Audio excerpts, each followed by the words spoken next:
Selamat pagi dan Tuhan Yesus memberkati kita semuanya. Senang sekali saat pagi hari ini kita masuk di bulan yang kedua Februari ya. Di bulan Februari ini awal bulan kita masuk di dalam perjamuan kudus. Tentu tetap menjadi semangat kita untuk terus mengiring Tuhan. Bapak Ibu yang dikasihi Tuhan Yesus Kristus, renungan firman Tuhan hari ini kami kasih tema kontekstual ya, yaitu penolakan Tuhan terhadap Saul. Ini katanya dengan sebuah sejarah Alkitab yang ditulis dalam Alkitab, kenapa Tuhan menolak Saul dan sebagainya. Ada alasan-alasan Tuhan yang membuat hati Tuhan menyesal.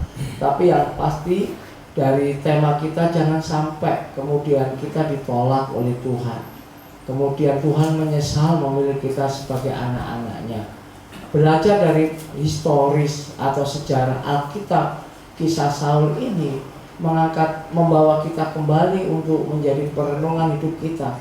Betapa kasih karunia Tuhan itu besar dan jangan disia-siakan. Kasih Allah itu luar biasa. Jangan sampai kita menyia-nyiakan kasih karunia yang Tuhan berikan hanya karena kita menjadi orang-orang yang bebal. Langsung saja saya akan mengajak Bapak Ibu melihat di dalam ayat firman Tuhan sebagai ayat emas kita, di dalam 1 Samuel 15 ayat yang ke-11. 1 Samuel 15 ayat yang ke-11. Ya, sudah ada di layar proyektor kita. Kita baca bareng-bareng ayat emas kita. 1, 2, 3. Aku menyesal karena aku telah menjadikan Saul raja, sebab ia telah berbalik daripada aku dan tidak melaksanakan firman-Ku. Maka sakit hatilah Samuel dan ia berseru-seru kepada Tuhan semalam-malam. Iya, puji nama Tuhan Yesus Kristus. Tuhan akhirnya memutuskan untuk membuang Saul. Ya, mengatakan bahwa Tuhan menyesal menjadikan Saul sebagai raja Israel. Di sini ini adalah sebuah kalimat yang sangat menyedihkan. Kita tahu Bapak Ibu yang dikasihi Tuhan Yesus Kristus, ya, Israel itu adalah sebuah kerajaan teokrasi, di mana Allah lah yang mengendaki supaya menjadi raja atas umatnya. Karena itu bagaimana Allah memproses bangsa yang telah dipilih ini sejak dari ungkas dipilih dari keluarga Abraham, dan kemudian Allah berjanji Abraham, aku akan menjadikan bangsa yang besar.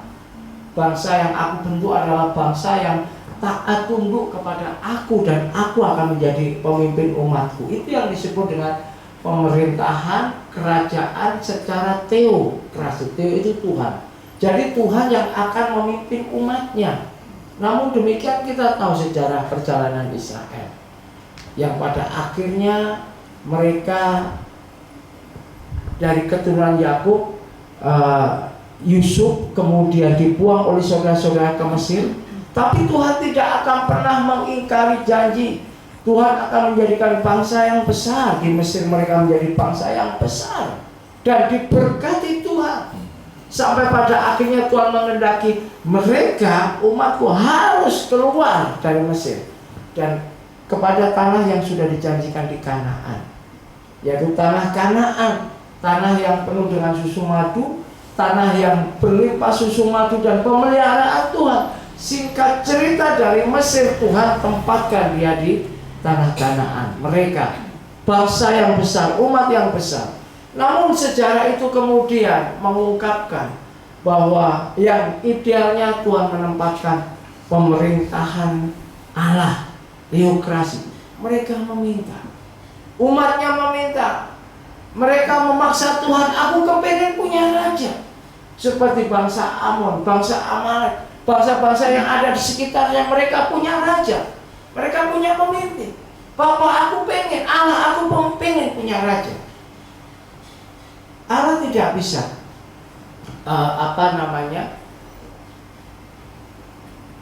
memaksa kehendak dari umatnya.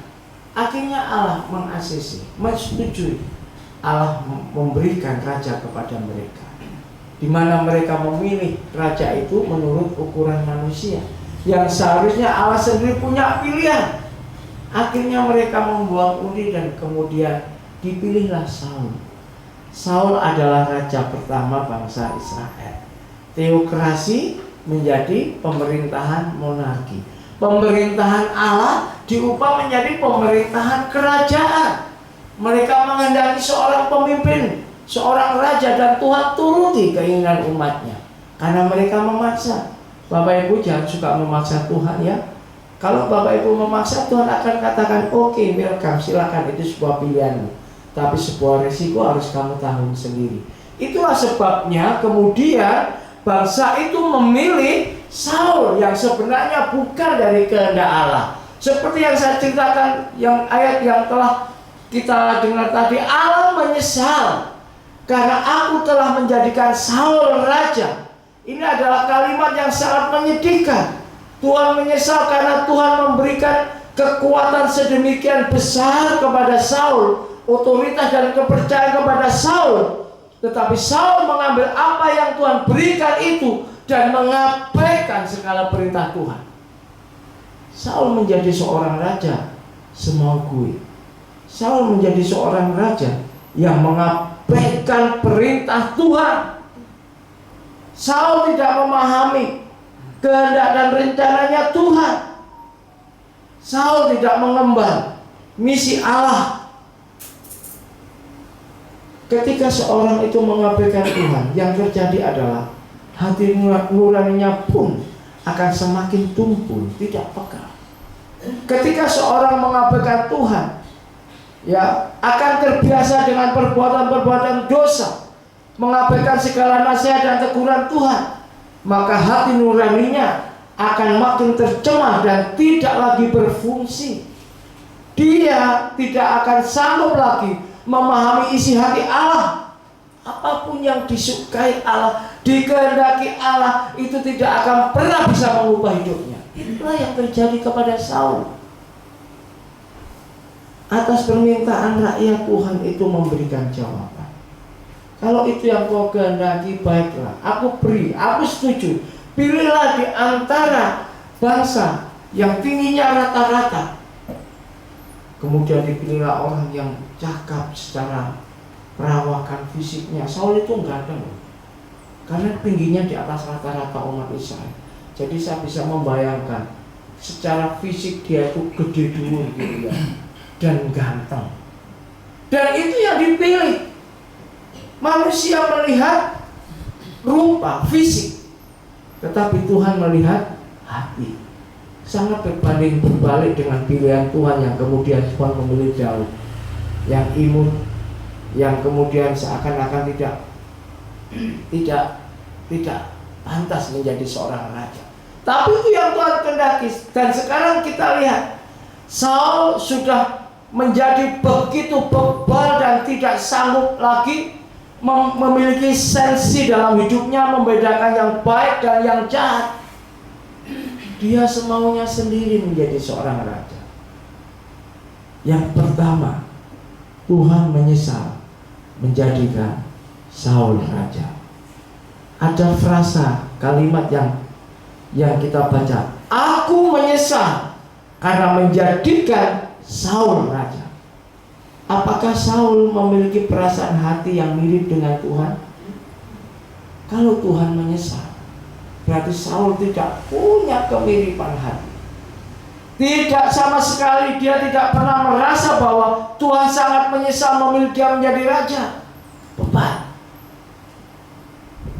Padahal kita tahu, ketika bangsa itu memilih Saul, Saul merasa nggak layak. Coba kita bandingkan dulu 1 Samuel 9 ayat. Dan dengan segenap jiwamu, dan dengan segenap akal budimu, dan dengan segenap kekuatanmu, aspek hidupmu seluruhnya berikanlah kepada Tuhan. Itulah kasih yang terutama dan pertama. Dan kasih yang kedua, kasihlah sesamamu manusia. Yang Tuhan mau adalah sebuah ketulusan, kemurnian dan kerendahan hati, bukan sebuah kamuflase. Apa artinya melayani hanya ada tendensi yang lain, mencari kemuliaan dan pujian manusia? upah kita cukup di situ. Tetapi kalau kita mungkin melayani tidak dilihat oleh Allah, tidak dilihat oleh manusia, tapi kita bekerja dengan sungguh-sungguh, Tuhan menilai, Tuhan melihat, dan upah kita adalah besar di surga. Amin Bapak Ibu. Yang ketiga, mengapa Tuhan kemudian menolak Saul, kecewa kepada Saul? Saul itu tidak merasa dia itu berdosa. Bayangkan, saya bisa memikirkan semalam saya baca, orang ini kok segitunya banget gitu. Dia sudah mendustai Tuhan, kemudian tidak ada loyalitas, berbohong, tapi dia juga tidak merasa kalau dia itu berdosa. Saking bebannya orang ini. Coba kita lihat ya, ayat 20 sampai 21. 1 Samuel 15 ayat 20 sampai 21. Lalu kata Saul kepada Samuel, aku memang mendengar suara Tuhan dan mengikuti jalan yang telah disuruh Tuhan kepadaku, dan aku membawa Agag raja orang Amalek. Garis bawahi. Tetapi orang Amalek itu sendiri telah kutumpas. Jadi seakan-akan ada pengecualian, semua tak tumpas. Memang benar, aku mendengar kok suara Tuhan, perintahnya Tuhan aku laksanakan Pak Samuel. Hanya satu orang kok yang tidak saya bunuh, cuma rajanya aja. Tapi semuanya itu sudah saya basmi. Kemudian ayat 21. Tetapi rakyat mengambil dari jarak itu kambing domba dan lembu-lembu yang terbaik dari yang dikhususkan untuk kutumpas itu, untuk mempersembahkan korban kepada Tuhan Allahmu di Gilgal. Ada kata tetapi itu adalah sebuah alasan. Tetapi rakyat, jadi bukan aku, rakyatmu ini loh Tuhan yang buat kesalahan. Nah, kurang ajar banget toh melemparkan kesalahan kepada rakyat. Ayat yang ke-24, coba kita lihat lagi. Berkatalah Saul kepada Samuel, aku telah berdosa, sebab telah kulangkahi titah Tuhan dan perkataanmu. Tetapi aku takut kepada rakyat, karena itu aku mengabulkan permintaan rakyat. Pada waktu itu Samuel berkata, tunggu aku sampai aku datang, baru kamu memberikan korban persembahan. Karena seorang imam itu yang dipilih Tuhan untuk memimpin, memberikan korban persembahan kepada Tuhan, berdoa kepada Tuhan sebagai wakil Tuhan. Tetapi ketika dia menghadapi situasi rakyatnya itu dikepung oleh bangsa Amalek, dan kemudian rakyat itu mendesak, ayo sudahlah bakar korban persembahan. Sebenarnya nggak layak. Saul mengatakan ini nggak layak ini. Yang layak itu adalah Samuel. Aku harus menunggu Pak Samuel. Tapi kemudian rakyat itu mendesak. Sampai akhirnya kemudian Saul mengambil posisinya Samuel untuk membakar persembahan. Itu tidak diperkenankan Tuhan. Karena memang aturan di bait Allah yang berhak untuk memberikan korban bakaran, bukan bait Allah ya, di kemah suci waktu itu ya, adalah seorang imam yang dipilih dan dikuduskan, dan dia adalah wakil Tuhan. Kalau Tuhan berkata kepada Samuel, tunggu ya Saul, tunggu ya sampai aku datang, tunggu, apakah Tuhan itu akan mengabaikan Saul? Tidak. Namun demikian, Saul ini tidak tahan. Saul tidak punya nyali. Seharusnya dia seorang raja, dia berkata, rakyatku tenang, ini bukan otoritasku. Dia menyalahi otoritas. Ini adalah otoritas Nabi Allah. Jadi kita tunggu, percaya Tuhan itu akan membela kita. Tetapi apa yang terjadi? Dia melanggar otoritas yang Tuhan berikan kepada Saul. Dia langgar. Seharusnya dia punya kewenangan untuk memberikan perintah. Namun dia tetap menyalahkan rakyatnya. Tetapi aku takut kepada rakyat. Rakyat mendesak. Ada alasan yang dilemparkan. Ayat 30. Tetapi kata Saul, aku telah berdosa. Tetapi tunjukkanlah juga hormatmu kepadaku sekarang di depan para tua-tua bangsaku dan di depan orang Israel. Kembalilah bersama-sama dengan aku, maka aku akan sujud menyembah kepada Tuhan. Coba, sudah tahu berdosa, masih saja kepingin diberikan posisi dan kedudukan.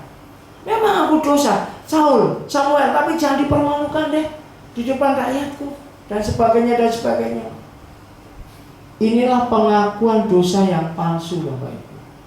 Pengakuan dosa yang palsu adalah pengakuan dosa yang disertai dengan kata tetapi. Perhatikanlah kata Saul yang memakai kata tetapi di dalam pengakuan dosanya. Ayat 20, ayat 21. Aku memang bla bla bla, tetapi rakyatku. Aku telah berdosa, tetapi aku takut kepada rakyatku. Jadi ada kata tetapi, ada kata tetapi, ini adalah alasan sebenarnya. Inilah tipe pengakuan dosa palsu itu. Memang saya salah Pak Pendeta, benar saya salah, tetapi dia juga salah loh, jangan saya saja. Nah itulah menuding temannya. Dia juga berbuat salah. Nih 1, 2, 3. Gak usah nuding temannya. Introspeksi. Karena yang Tuhan mau adalah pengakuan sendiri, pengakuan pribadi. Ya. Dalam Ibrani 10 ayat 30, sebab kita mengenal Dia yang berkata, pembalasan adalah hakku, akulah yang akan menuntut pembalasan. Dan lagi Tuhan akan menghakimi umatnya sesuai dengan perbuatan. Jadi Bapak Ibu yang dikasihi Tuhan Yesus Kristus, tingkah kalau kita belajar dari sebuah cerita tentang Saul ini, Saul mengabaikan Tuhan, membuat Tuhan itu menyesal, menjadikan Saul itu menjadi raja. Mengapa Tuhan menyesal? Apakah Tuhan salah pilih? Ini tidak ada kaitannya dengan Tuhan salah pilih atau tidak. Tidak. Tuhan rencananya tetap baik. Karena raja yang dipilih Tuhan adalah dari kaum Yehuda, yaitu Daud. Saul ini adalah pemaksaan dari umatnya. Ya sudah, monggo, pilihlah. Kalau aku punya pilihan, Tuhan berkata seperti itu. Tapi itu menjadi satu pilihan manusia. Tuhan itu bukanlah Allah yang kemudian memaksakan haknya, tidak. Tuhan punya hak kewenangan yang baik atas diri kita. Tapi jika kita tidak mau mengikuti haknya, ya sudah, Tuhan welcome. Silahkan kamu ambil keputusanmu, resiko ditanggung penumpang. Seperti itu. Karena Tuhan tahu kita bukan robot, kita pribadi yang Tuhan ciptakan, punya perasaan, keinginan, kemauan, dan tindakan. Sekarang dalam pribadi ini apa yang kita lakukan? Apa yang menjadi keinginan kita? Apa yang menjadi tindakan kita? Apakah bersinergi dengan keinginan dan tindakan Tuhan? Kadang-kadang manusia itu nggak seperti itu. Yang terjadi adalah seperti Saul, keinginan sendiri, keputusan sendiri. It's okay. Yang kemudian Israel memilih Saul dan berdampak seperti ini. Ya, yang raja sejati yang Tuhan lantik itu, Tuhan tidak pernah gagal untuk memilih panggilannya. Dari Daud, kemudian dari keturunan Daud itulah Tuhan menggenapi Yesus Kristus lahir. Amin. Apakah dari suku Benyamin? Tidak. Suku Yehuda. Dari keluarganya Daud, Yesus Kristus lahir. Oleh karena itu disebut Kristus anak Daud, Kristus anak Daud. Apakah benar? Benar. Yusuf dan Maria itu adalah garis keturunan dari Daud, di mana Tuhan menggenapi janjinya. Penyesalan Tuhan akan menegur Daud dengan sebuah perumpamaan. Daud dengan sebuah sindiran. Daud mengatakan, oh siapa itu? Seseorang yang telah merampas domba dari seorang janda miskin. Tangkap dia, bunuh dia. Nathan ngomong, itulah kamu, Daud. Bukankah kamu juga merampas Batseba, istri panglima perang? Kemudian Daud mengatakan, aku sudah berdosa kepada Tuhan. Tetapi, ada kata tetapinya enggak? Tidak ada. Aku sudah berdosa kepada Tuhan. Setelah pengakuan dosa itu langsung diikuti dengan titik. Enggak ada koma, enggak ada tetapi. Dia mengakui, saya sudah berdosa dan selesai. Daud tidak mengatakan, aku sudah berdosa kepada Tuhan, tetapi mengapa tuh Batseba mandi di tempat terbuka waktu aku sore di sotoh, kemudian aku lihat orang mandi, jadi aku kan tertarik. Nathan enggak berkata seperti itu, enggak. Iya, aku berdosa. Aku sudah berdosa. Daud tidak mengatakan aku sudah berdosa kepada Tuhan. Tetapi itu loh salahnya Uria. Kenapa Uria itu meninggalkan? Kenapa Uria tidak membahagiakan? Tidak seperti itu. Aku sudah berdosa. Ya sebenarnya hubungan Uria dan Batseba itu kan sudah buruk. Jadi Batseba ya nggak apa-apalah saya bahagiakan. Enggak seperti itu Bapak Ibu yang dikasih Tuhan. Daud mengaku dosa dan diikuti dengan titik. Aku sudah berdosa. Tidak ada alasan apapun, tidak ada titik koma. Ini loh orang yang gentle itu yang seperti ini. Pengakuan dosa itu seperti ini yang Tuhan mau. Bukan berarti kita orang tanpa dosa. Saul berdosa, aku nggak berdosa, enggak. Saya juga berdosa, Bapak Ibu juga berdosa. Firman Tuhan juga mengajarkan setiap orang itu berbuat dosa. Tetapi firman Tuhan menunjukkan bagaimana menyelesaikan dosa dengan ketulusan dan pengakuan yang jujur. Seringnya kita lebih dewasa. Ada pertumbuhan yang berdampak kepada kualitas dan kuantitas. Apakah kita mencukupi saat ini? Secara kualitas kuantitas? Ini yang Tuhan inginkan. Jangan seperti Saul, tapi jadilah orang yang dipercaya sama Tuhan. Karena Tuhan sudah memberikan hidupnya kepada kita. Amin. Mari sama-sama kita belajar tumbuh bersama. Saya jemput pemain musik.